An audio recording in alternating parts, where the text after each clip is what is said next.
नमस्कार, मैं रवीश कुमार। पेट्रोल और डीजल के बढ़ते दामों के कारण लोग भोजन और दवा पर कम खर्च करने लगे हैं। भारतीय स्टेट बैंक की आर्थिक शाखा के एक अध्ययन के मुताबिक लोगों के कुल खर्चे में पेट्रोल पर होने वाला खर्च काफी बढ़ गया है और इसके उलट महीने का राशन काफी कम हो गया है। महंगाई के इस मुश्किल दौर को ठीक से दर्ज नहीं किया जा रहा है। आखिर सरकार इस पर बात क्यों नहीं कर रही है? देश को पिछले साल की तरह सुशांत सिंह राजपूत के जैसे फर्जी मुद्दे की तलाश है जिसे लेकर गोदी मीडिया 3 महीने तक बहस करता रहे।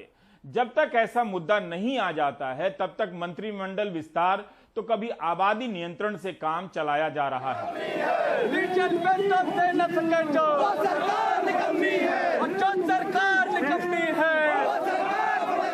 उधर बिना मास्क और सामाजिक दूरी के कांग्रेसी सड़क पर उतरे जा रहे हैं कि किसी तरह महंगाई पर बात हो, पेट्रोल डीजल के बढ़ते दामों पर बात हो। एक तरह से पेट्रोल और डीजल के दामों के विरोध में बैलगाड़ी पर बैठकर प्रदर्शन करने का तरीका भी उन तकलीफों की सही तस्वीर पेश नहीं करता है जिसका सामना आम लोग कर रहे हैं। जीडीपी में घरेलू बचत का हिस्सा घटता जा रहा है।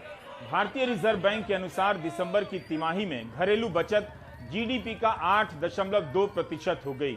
उसके पहले की तिमाही में 21% और 10% हो गई थी। क्या आपने पेट्रोल डीजल के बढ़ते दामों पर नए पेट्रोलियम मंत्री को लगातार बोलते सुना है? जनसंख्या नियंत्रण पर प्राइवेट मेंबर बिल लाने वाले सांसद को क्या महंगाई और बेरोजगारी से आई घर घर में तबाही नहीं दिख रही है? क्या आपने बढ़ती महंगाई पर प्रधानमंत्री को विस्तार से बोलते सुना है? इतने सारे ज्वलंत मुद्दों के रहते हुए प्रधानमंत्री ने ट्वीट कर लोगों से अपने मन की बात के लिए सुझाव मांगा है कि वे किस टॉपिक पर बात करें। इसके जवाब में एमएल यादव ने ट्वीट किया है कि पेट्रोल डीजल की कीमत पर कुछ बोलें, बहुत जरूरी हो गया है। अब हम जैसे जमीनी कार्यकर्ता अब लोगों को जवाब नहीं दे पा रहे हैं। हरप्रीत लिखती हैं कि price hike in petrol, diesel, unemployment, inflation, economy a few to start with. Saurabh Shukla लिखते हैं कि महंगाई पर कुछ विचार व्यक्त करिए। यह सुविधाजनक नहीं है लेकिन आम जन के मन की यह असली बात है। नीलोत्पल लिखते हैं कि सर महंगाई, बेरोजगारी, भुखमरी, बिकते पीएसयू, यूपी की हिंसा, स्विस बैंकों में बढ़ते धन, किसी भी एक विषय पर कुछ प्रकाश डालें और बताएं कि नेहरू जी किस तरह से दोषी हैं। अजय कुमार सोनी ने ट्वीट किया है प्रधानमंत्री के ट्वीट पर कि मन की बात में डीजल, पेट्रोल और गैस सिलेंडर भी प्लीज शामिल कीजिए। क्या प्रधानमंत्री मन की बात में पेट्रोल डीजल के बढ़ते दामों और बेरोजगारी पर बात करेंगे? ये सवाल है। पेट्रोल डीजल के बढ़ते दामों पर जैसे सरकार ने बात ना करने का मन बना लिया है, उसकी जगह आबादी नियंत्रण का मसला लाया जा रहा है कि जनता रसोई और रोजगार की बात छोड़कर जनसंख्या पर बात करने लगे कि सरकार भी कितना करेगी। किया तो बहुत कुछ है लेकिन आबादी इतनी है कि कम पड़ गया है। चीन की आबादी भारत से अधिक है। व्हाट्सएप यूनिवर्सिटी के रिश्तेदारों के तर्कों के हिसाब से चीन को भारत से भी गरीब होना था, जबकि चीन जीडीपी, आर्थिक तरक्की और जनजीवन के जीवन स्तर के मामले में भारत से कहीं आगे है। जब आप फेल हो जाते हैं तो तरह तरह के बहाने बनाते हैं। जैसे इस बार कठिन प्रश्न आए, कॉपी चेक करने वाला सख्त था, सबका ही रिजल्ट खराब आया है, टॉपर को भी कम नंबर है, आदि आदि। इसलिए भारत की परीक्षा प्रणाली में सुधार की आवश्यकता है। अब हम आपको फ्लैशबैक में ले जाना चाहते हैं। न्यूयॉर्क, सीधा मेडिसिन स्क्वायर। प्रधानमंत्री को आप वहां बोलते हुए सुने और देखें कि भारत की आबादी समस्या नहीं है, एक विशाल संभावना है। दूसरी ताकत है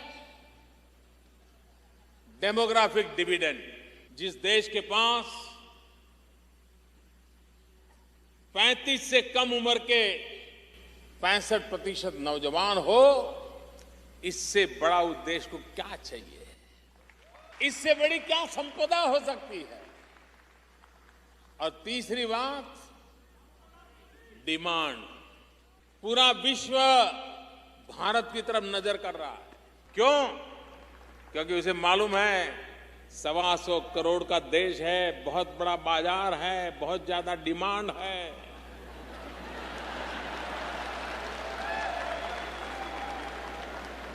ये तीनों चीजें किसी एक देश के पास हो, ऐसा आज दुनिया में कहीं नहीं है।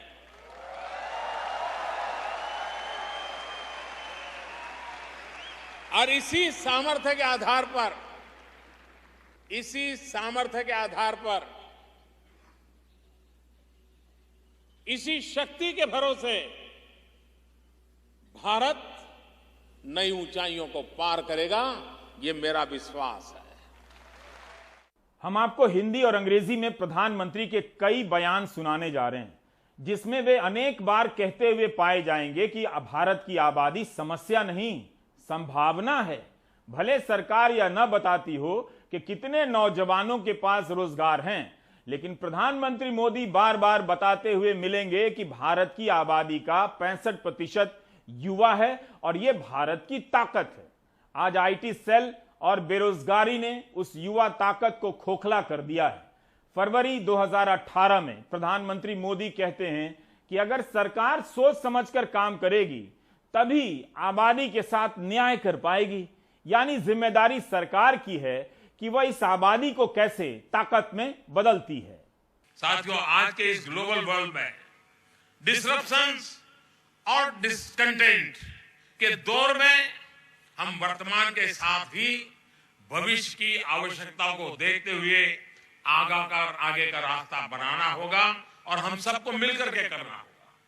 जब हम सभी देश की आवश्यकताओं को समझते हुए कार्य करेंगे, देश के लोगों के एस्पिरेशंस को समझते हुए काम करेंगे, तभी न्यू इंडिया के अपने संकल्प को भी पूरा कर पाएंगे। तभी भारत के विशाल डेमोग्राफिक डिविडेंड के साथ हम न्याय कर पाएंगे। मार्च 2018 में स्मार्ट इंडिया हैकेथॉन हुआ। उसमें भी प्रधानमंत्री मोदी ने कहा कि 125 करोड़ की मानव शक्ति वाला देश अगर ठान ले तो दुनिया की कोई चुनौती मुश्किल नहीं है। दुनिया की कोई भी चुनौती इस देश के 125 करोड़ लोगों की इच्छा शक्ति और श्रम शक्ति से कतई बड़ी नहीं है। जहां 65% जनसंख्या 35 वर्ष से कम उम्र की हो,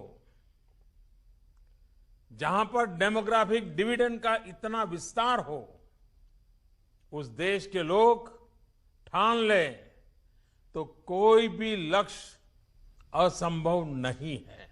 अगर कुछ भी असंभव नहीं है तो फिर कितनों को रोजगार मिला है 7 साल में, यह बताना असंभव क्यों हो गया है? पेट्रोल डीजल पर बात करना असंभव क्यों हो गया है? 11 अक्टूबर 2018 को प्रधानमंत्री centre for fourth industrial revolution के शुभारंभ के मौके पर भारत की आबादी के गुण गाते हैं। वैसे चौथी औद्योगिक क्रांति का पता नहीं चल पा रहा है, आपको पता हो तो बताइएगा मुझे भी। मैं आज पूरे विश्वास से अपने देश के 130 करोड़ लोगों के सामर्थ्य से कह रहा हूं कि भारत चौथी औद्योगिक क्रांति के लाभ से वंचित नहीं रहेगा, बल्कि मैं मानता हूं कि चौथी औद्योगिक क्रांति में भारत का योगदान पूरे विश्व को चौंकाने वाला होगा। अभूतपूर्व, अप्रत्याशित, अकल्पनीय योगदान भारत का होगा। हमारी विविधता, हमारी demographic potential, fast growing market size और डिजिटल इंफ्रास्ट्रक्चर भारत को रिसर्च और इम्प्लीमेंटेशन का ग्लोबल हब बनाने की क्षमता रखता है।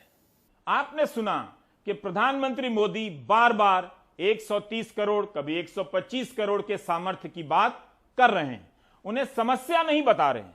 28 फरवरी 2019 को शांति स्वरूप भटनागर पुरस्कार के मौके पर प्रधानमंत्री एक बार फिर से भारत की आबादी को उसकी ताकत और संभावना बताते हैं। साथियों, हमारे पास डेमोक्रेसी, डेमोग्राफी एंड डिमांड, इसका डिविडेंड है। आज भारत दुनिया की सबसे तेजी से बढ़ती हुई अर्थव्यवस्था बन चुका है। हमारे युवाओं की महत्वाकांक्षाएं सर्वश्रेष्ठ होने को लेकर उनकी ललक हमारी सबसे बड़ी ताकत है।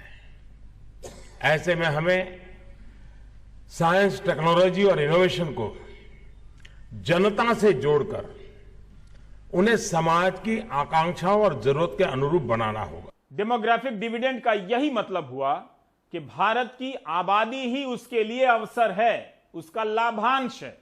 25 सितंबर 2019 को ब्लूमबर्ग ग्लोबल बिजनेस फोरम में प्रधानमंत्री भारत के विकास गाथा के 4 स्तंभों के बारे में बताते हैं। इसमें से एक स्तंभ है भारत की आबादी। आज भारत की ग्रोथ स्टोरी के 4 अहम फैक्टर हैं जो एक साथ दुनिया में मिलने वाली शायद ये rarest of the rare combination है। ये 4 फैक्टर हैं democracy, demography, demand and decisiveness. इस ग्रोथ को बल मिलता है भारत के डेमोग्राफिक डिविडेंड से, यंग और एनर्जेटिक टैलेंट पूल से। 16 जनवरी 2020 को IIM कोझिकोड में अंग्रेजी में भाषण देते हैं। वहां बताते हैं कि आबादी अधिक होने के कारण ही भारत दुनिया में निवेश का आकर्षण बना हुआ है। We are a nation with a vibrant young population.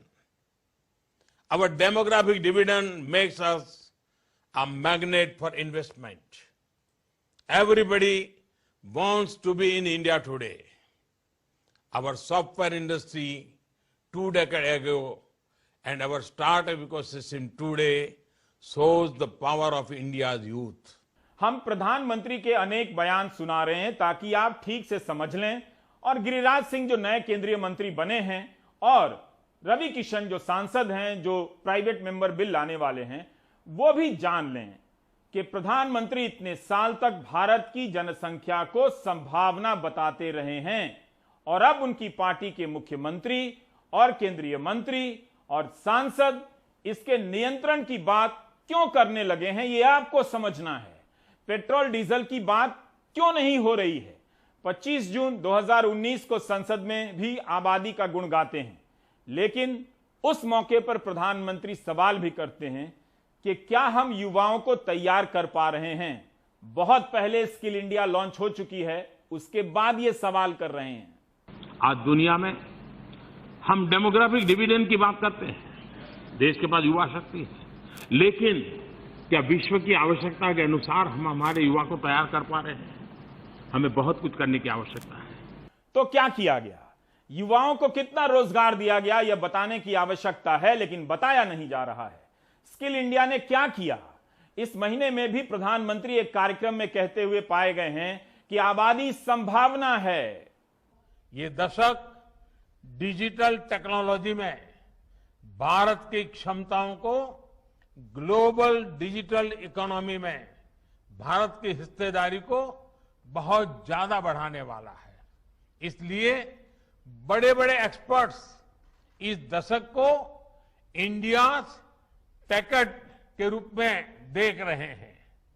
एक अनुमान है कि अगले कुछ सालों में भारत की दर्जनों टेक्नोलॉजी कंपनियां यूनिकॉर्न क्लब में शामिल होगी। ये दिखाता है कि डेटा और डेमोग्राफिक डिविडेंड की सामूहिक ताकत कितना बड़ा अवसर हमारे सामने ला रही है। मुख्यमंत्री योगी आदित्यनाथ प्रधानमंत्री मोदी को अपना मार्गदर्शक कहते हैं। ठीक, मार्गदर्शक मोदी कहते हैं आबादी संभावना है, उनके मार्गदर्शन में चलने वाले योगी कहते हैं आबादी बोझ है। पूरी दुनिया के अंदर एक विषय को लेकर के समय समय पर चिंता व्यक्त की गई कि बढ़ती हुई जनसंख्या विकास में कहीं न कहीं बाधक हो सकती है और इस पर अनेक मंचों से पिछले 4 दशकों से निरंतर चर्चा चल रही है। जिन देशों ने और जिन राज्यों ने इस संबंध में अपेक्षित प्रयास किए, उसके यहां सकारात्मक परिणाम भी सामने देखने को मिले हैं। लेकिन फिर भी इसमें और भी प्रयास किए जाने की आवश्यकता है। आबादी बढ़ने का संबंध गरीबी और अशिक्षा से है, लेकिन गरीबी और अशिक्षा का संबंध सरकार की नाकामी से है। अब हम प्रधानमंत्री मोदी का एक भाषण सुनाना चाहते हैं जो उन्होंने 15 अगस्त 2019 के दिन लाल किला से दिया। संभवतः पहली बार प्रधानमंत्री मोदी विस्तार से जनसंख्या विस्फोट का नाम लेते हुए उस पर बात करते हैं, तब भी कानून लाकर नियंत्रण की बात नहीं कर रहे हैं, बल्कि कह रहे हैं कि उन लोगों से सीखें जिनके परिवार छोटे हैं, जो ज्यादा सुख समृद्धि से रहते हैं। मैं चाहूंगा कि हम सभी समाज के लोग इनके जीवन को बारीकी से देखें तो उन्होंने अपने परिवार में जनसंख्या वृद्धि से अपने आप को बचा करके परिवार की कितनी सेवा की है। देखते ही देखते एक दो पीढ़ी में ही परिवार कैसे आगे बढ़ चढ़ गया है, बच्चों ने कैसे शिक्षा पाई है, वो परिवार बीमारी से कैसे मुक्त है, वो परिवार अपने प्राथमिक आवश्यकताओं कैसी बढ़िया ढंग से पूरा करता है। 15 अगस्त 2019 के उस भाषण के बाद जनसंख्या को लेकर केंद्र सरकार ने क्या किया, सरकार बताए तो बेहतर है। 2016 में मोदी सरकार ने मिशन परिवार विकास लॉन्च किया था। इसके तहत देश के 146 जिलों में परिवार नियोजन को लेकर जागरूकता का प्रसार करना था, जहां प्रजनन दर अधिक थी। सरकार बताए कि मिशन परिवार विकास का क्या हुआ, किसी को याद भी है या नहीं। अब हम देखते हैं कि 2018-19 में ऐसा कुछ हुआ तो नहीं था, जिसके कारण 2019 के 15 अगस्त को प्रधानमंत्री लाल किले से जनसंख्या विस्फोट पर भाषण देते हैं।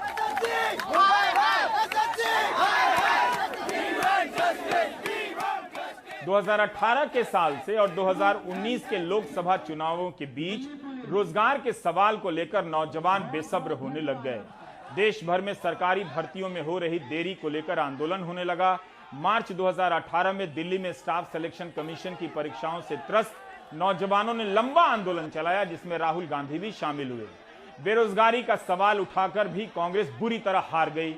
मुद्दे का दबाव ही था कि प्रधानमंत्री से पूछा जाने लगा कि हर साल 2 करोड़ नौकरी देने के वादे का क्या हुआ।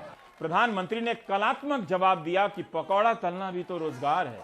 विरोधी दल के लोग पकौड़ा तलकर अपना रोष प्रकट करने लगे। उसी दौरान एक और खबर चर्चित हुई थी, याद दिला रहा हूं फ्लैशबैक में। नेशनल स्टैटिस्टिकल कमीशन की रिपोर्ट के अनुसार भारत में बेरोजगारी की दर 45 साल में सबसे अधिक थी। खबरें छपने लगी कि इस रिपोर्ट को प्रकाशित करने से रोका जा रहा है, जिसके विरोध में जेवी मीनाक्षी और आयोग के कार्यवाहक अध्यक्ष पीसी मोहनन ने इस्तीफा दे दिया था। इस सर्वे का जो लॉन्च हुआ था वो 2017-18 में किया गया फील्ड सर्वे, और 2017 जुलाई से लेकर 2018 जून तक ये सर्वे हुआ। ये पहला ऐसा सर्वे था जो हर साल होने वाला था, और दिसंबर 2018 में सर्वे को रिलीज़ किया जाना था, लेकिन सरकार ने वो रिलीज़ नहीं किया। उस समय के नेशनल स्टैटिस्टिकल कमीशन के जो चेयरमैन थे पीसी मोहनन, उन्होंने काफ़ी प्रोटेस्ट भी किया, और फिर जनवरी में जाके उन्होंने रिज़ाइन कर दिया, यह बोल के कि सरकार का कोई इरादा नहीं है ये आंकड़े निकालने का, और इन्होंने इसीलिए ही इस्तीफ़ा दिया। जनवरी के अंत में हमने एक रिपोर्ट निकाली थी बिजनेस स्टैंडर्ड में, जो यह स्पष्ट कर रहा था कि कैसे बेरोज़गारी की दर 6.1 हो गई थी 2017-18 में। चुनाव से थोड़ी ही पहले ये आंकड़े आने थे, और ये 45 साल में सबसे ज़्यादा थे। सरकार ने इस न्यूज़ रिपोर्ट को डिनाई भी किया और बोला ये ड्राफ्ट है, और चुनाव हो गए, रिजल्ट आ गए। उसके बाद जब नई मंत्रिमंडल बनी और उन्होंने शपथ लिया, उसी दिन सरकार ने यह रिपोर्ट जारी करी पब्लिक में, और वह वही दिखाया, उस रिपोर्ट ने वही दिखाया जो हमारी रिपोर्ट कह रही थी कि बेरोज़गारी की दरें 6.1 पे है 2017-18 में। अमेरिका में रहने वाले किसी एनआरआई अंकिल या दोस्त को वीडियो कॉल कीजिए, पूछिए कि वहां की सरकार कैसे हर महीने बता देती है कि इस महीने बेरोजगारों की संख्या इतनी है और कितनों को नौकरी मिली है। डिजिटल इंडिया करने वाली भारत सरकार क्यों नहीं बताती है? युवाओं को प्रधानमंत्री से पूछना चाहिए कि अभी तक आप कहते थे कि आबादी ही हमारी ताकत है, तो अब क्या हो गया कि कहने लगे कि आबादी ही हमारी कमजोरी है। तमाम आंकड़े कहते हैं कि भारत की आबादी 2011 से 21 के दशक में घटती जा रही है। जिन राज्यों में तरक्की हुई है, महिला शिक्षा और सशक्तिकरण पर काम हुआ है, वहां आबादी में कमी आई है। खुद उत्तर प्रदेश में आबादी के बढ़ने की दर आधी हो चुकी है और 2025 तक 2.1 पर आने की उम्मीद है। जनसंख्या विस्फोट जैसी स्थिति नहीं है, फिर भी पेट्रोल डीजल के दाम और बेरोजगारी को छोड़ जनसंख्या नियंत्रण का मसला लाया जा रहा है, क्योंकि पिछले कई साल से व्हाट्सएप यूनिवर्सिटी में इस टॉपिक को हवा दी गई है। एक बैकग्राउंड तैयार है पहले से। जब भी काम का हिसाब पूछा जाता है, व्हाट्सएप ग्रुप से जुड़े रिटायर्ड रिश्तेदार यह तर्क देने लगते हैं कि आबादी बहुत है।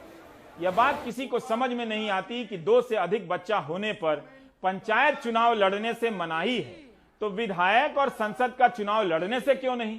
क्या आबादी पंचायत के सदस्यों के कारण बढ़ती है? यूपी सरकार कहती है कि 2 से अधिक बच्चे होने पर सरकारी नौकरी नहीं मिलेगी। सरकार बताए कि कितने ऐसे युवा हैं जिनके 2 से अधिक बच्चे हैं और सरकारी भर्ती की परीक्षा दे रहे हैं? कितने ऐसे युवा हैं जिनके 2 बच्चे हैं और भर्ती परीक्षा दे रहे हैं? क्या जिनके 2 हैं उन्हें जल्दी नौकरी मिल रही है? तब तो जिनके 1 भी नहीं है उन्हें पुलिस के अधिकारी गाली क्यों देते हैं? आज ही नियुक्ति पत्र दे देना चाहिए। Centre for monitoring Indian economy के महेश व्यास ने पिछले साल मार्च की तिमाही और इस साल मार्च की तिमाही के आंकड़ों को लेकर बेरोजगारी को समझना चाहा है। उनका कहना है कि पिछले साल मार्च में महामारी शुरू हुई थी, लेकिन इस साल मार्च तक उसके 1 साल हो गए थे।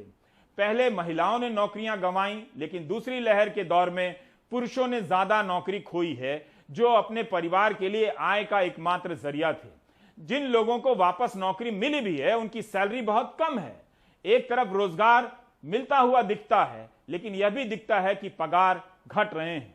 महेश व्यास का कहना है कि इस बार नौकरी जाने से परिवारों में जो तबाही आई है, उसका अंदाजा आप केवल रूखे सूखे आंकड़ों से नहीं लगा सकते हैं।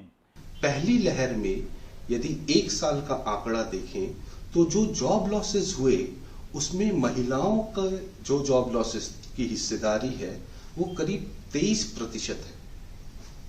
यदि यही आंकड़े हम शहरी महिलाओं का देखें तो ये समस्या और भी बड़ी नजर आती है। शहरी महिलाओं का जो योगदान है पूरे रोजगार में वो मात्र 3% है, लेकिन 1 साल में, महामारी के 1 साल में जो जॉब लॉसेस हुए उनमें इनका योगदान करीब करीब 40% है। ये समस्या बड़ी गंभीर है, लेकिन ये समस्या एक और रूप दिखाती है हमें। ये सेकेंड वेव में, महामारी का जो सेकेंड वेव है, इसमें जो हमारे नए आंकड़े आए हैं, जो अप्रैल 2021 से जून 2021 में आए हैं, इसमें शहरी महिलाओं का जो प्रॉब्लम था वो प्रॉब्लम अब नहीं दिख रहा है। अब प्रॉब्लम दिख रहा है अर्बन मेल्स का। जो अर्बन पुरुष हैं उनका जो जॉब लॉसेस है, उनकी हिस्सेदारी जो रोजगार में है वो करीब करीब 28% है। अप्रैल में जहां जॉब लॉसेस में उनकी हिस्सेदारी सिर्फ 26% थी, वो जून आते आते वो 30% हो गई। हम ये मानते हैं कि जो अर्बन मेल्स हैं उनका जो क्वालिटी ऑफ जॉब्स है वो सुपीरियर है और वो हाउस होल्ड इनकम जो होता है उसमें लार्जली कंट्रीब्यूट करता है। यदि महिलाएं जो सेकेंडरी ब्रेड अर्नर्स होती हैं फैमिली में, उनकी नौकरी जाती है तो इनकम कम होता है, लेकिन जो primary bread earner urban male है उनकी नौकरी जाती है तो यहाँ तो लाइवलीहुड का सवाल आ गया। यहाँ पे तो जीवन को कैसे आगे बढ़ाना है, फैमिली को कैसे आगे चलाना है, उसकी बात आ गई। हिंदी प्रदेश के युवाओं को उलझाने के लिए मंदिर निर्माण और धारा 370 की तरह आबादी का टॉपिक भी उसी नेशनल सिलेबस के परिवार का है जिसकी बात मैं करता रहा हूं। इस बहस का प्रवेश द्वार इस तर्क से खुलता है कि आबादी को कम करने की कोशिश तो होनी चाहिए, बात तो सही है। इस टॉपिक से युवाओं का टाइम अच्छा कटेगा। वो खुश हो जाएंगे कि उनकी बेरोजगारी का कारण सरकार नहीं है, भारत की आबादी है। ब्रेक के बाद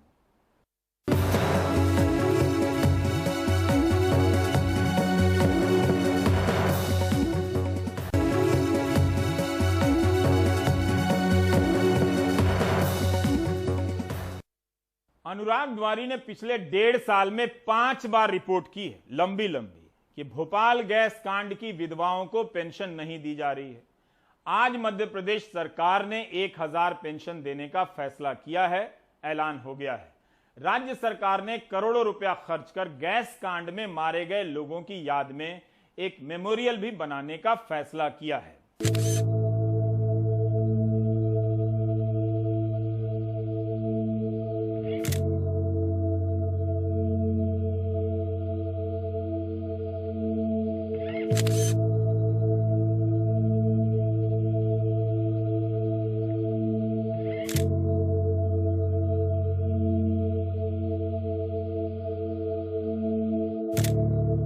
मध्य प्रदेश सरकार यूनियन कार्बाइड में फैला 337 मीट्रिक टन जहरीला कचरा हटाना चाहती है, यहां मेमोरियल बनाना चाहती है।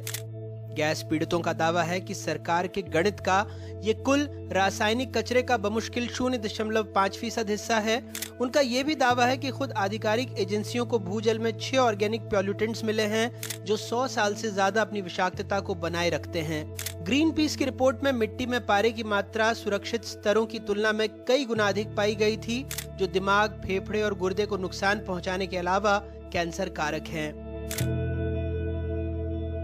17 वैज्ञानिक संस्थाओं में, जिसमें सीपीसीबी, नीरी, एनजीआरआई, सीएससी जैसे संस्थान शामिल हैं, उनका ये कहना है कि कारखाने के अंदर एक वेयर हाउस में 337 मीट्रिक टन है, पर उसके अलावा 21 जगहों पर कारखाने के अंदर जहरीला कचरा दबा हुआ है, जिसका आकलन आज तक नहीं हुआ है। फैक्ट्री के बाहर 32 एकड़ के सोलर इवेपोरेशन पॉन्ड पर लगभग 1.7 लाख टन जहरीला कचरा, टॉक्सिक स्लज पड़ा हुआ है, जिसका आज तक आकलन नहीं हुआ है कि कितनी दूरी और कितनी गहराई तक ये है। 48 बस्तियां इस कचरे की वजह से प्रदूषित होती हैं और इस पे कोई बात नहीं होती कि कैसे इस कचरे को साफ किया जाए।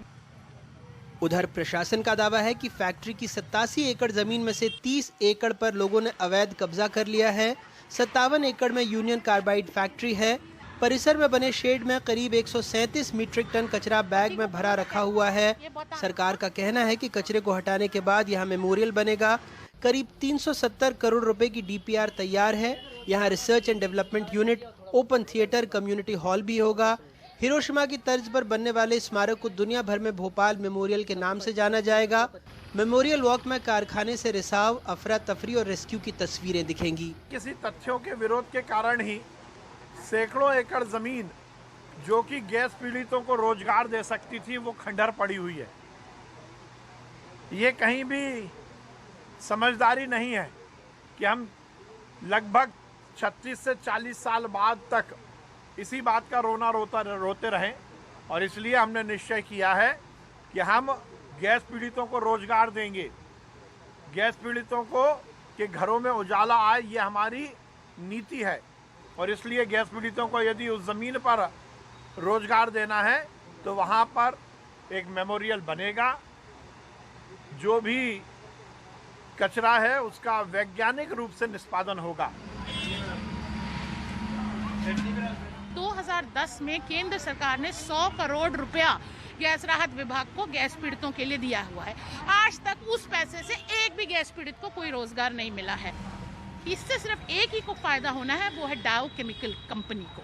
डाउ केमिकल कंपनी चाहती है कि उसके ऊपर कोई लायबिलिटी ना आए और हमारी सरकारें पूरी तरह से उनके आगे नतमस्तक है। सरकार वैसे गैस पीड़ितों को लेकर कितनी संवेदनशील है, उसे गैस पीड़ित विधवाओं के इस प्रदर्शन से समझें कि 5 दफे हमारे कैमरे पर वायदे, इन्हें कल्याणी बहनें और खुद मुख्यमंत्री के ऐलान के 6 महीने बाद भी मात्र 1000 रुपए की पेंशन 18 महीने बाद भी शुरू नहीं हो पाई है। जमीन पर खड़ा मेमोरियल दिख जाएगा, लेकिन जमीन के अंदर पड़ा जहरीला कचरा नहीं। और यही होता आया है, खासकर वोटों के बाजार में जो दिखता है वही बिकता है। सरकार सबूत मांगती है, पीड़ित अपने अनुभव बांटते हैं। पीड़ितों का ये भी कहना है कि एक अपराधी कंपनी को उसके जिम्मेदारियों से मुक्त करने की कोशिश है, ताकि मेमोरियल की नींव में उसके अपराध दब जाएं। भोपाल से कैमरा पर्सन रिजवान खान के साथ अनुराग द्वारी, एनडीटीवी इंडिया। महाराष्ट्र में कोरोना से मरने वालों की संख्या बढ़ गई है। उसका कारण है कि राज्य सरकार ने अपनी संख्या में संशोधन किया है। सरकार ने उन मौतों को आंकड़ों में शामिल किया है जिनकी गिनती उस वक्त नहीं हो सकी थी। दूसरी लहर की पीक के दौरान जलती चिताओं और सरकारी मौत के आंकड़ों में अंतर की गुत्थी शायद अब सुलझती नजर आ रही है। महाराष्ट्र में बीते 57 दिनों में 44,538 मौतें रिपोर्ट हुई हैं। इनमें से 62% मौतें पुरानी हैं। मौत के आंकड़ों को छुपाने के आरोप के बीच महाराष्ट्र ने 17 मई से आंकड़ों को फिर से दुरुस्त करने का काम शुरू किया था। 17 मई से 31 मई तक 6,207 पुरानी मौतें रिपोर्ट हुई। रोजाना मौतों का आंकड़ा इससे अलग 7,651 रहा। जून महीने में 19,059 पुरानी मौतें तो रोज रिपोर्ट होने वाली मौतों का आंकड़ा 7,542 रहा। और जुलाई में अब तक 12 दिनों में 2,317 पुरानी मौतें रिपोर्ट हो चुकी हैं, तो 1,762 रोजाना मौतें दर्ज हुई हैं। यानी बीते 57 दिनों में 27,583 पुरानी मौतें तो 16,955 कोविड की रोजाना मौतें दर्ज हुई हैं। इंडियन मेडिकल एसोसिएशन के महाराष्ट्र प्रवक्ता का आरोप है कि महाराष्ट्र और देश में रिपोर्ट हो रही मौत के आंकड़ों में 10% गफलत हो सकती है। आंकड़े अगर देखे जाए तो महाराष्ट्र के नहीं तो पूरे भारत में भी जो आंकड़ों में है उसमें कोई ज्यादा बारीकियां देखी नहीं जाती। जो भी ग्रामीण इलाकों से और शहरी इलाकों से भी जो आंकड़े दर्ज किए जाते हैं वो दर्ज करने वाले लोगों को लगता है कि शायद ट्रेनिंग नहीं होता है या उसका महत्व उनको समझता नहीं। इसलिए जो भी आंकड़े दर्ज किए जाते हैं उसमें 10% गफला होता है, उसमें ये आंकड़े कम पाए जाते हैं। महाराष्ट्र में कोरोना से अब तक 1,26,000 से ज्यादा लोगों की मौत हो चुकी है। दूसरी लहर में मामले फरवरी से ही बढ़ने शुरू हुए थे। मौतों का आंकड़ा रोजाना 900 से 1,000 के करीब अप्रैल महीने में दिखने लगा था। आंकड़ों में हो रहा सुधार दूसरी लहर के कहर को और भयानक तरीके से पेश करता है। इधर राज्य की कोविड डेथ ऑडिट कमेटी इन मौतों की स्टडी शुरू कर चुकी है ताकि पहली और दूसरी लहर की मौतों में वायरस के असर को समझा जा सके। मुंबई से पूजा भारद्वाज, एनडीटीवी इंडिया।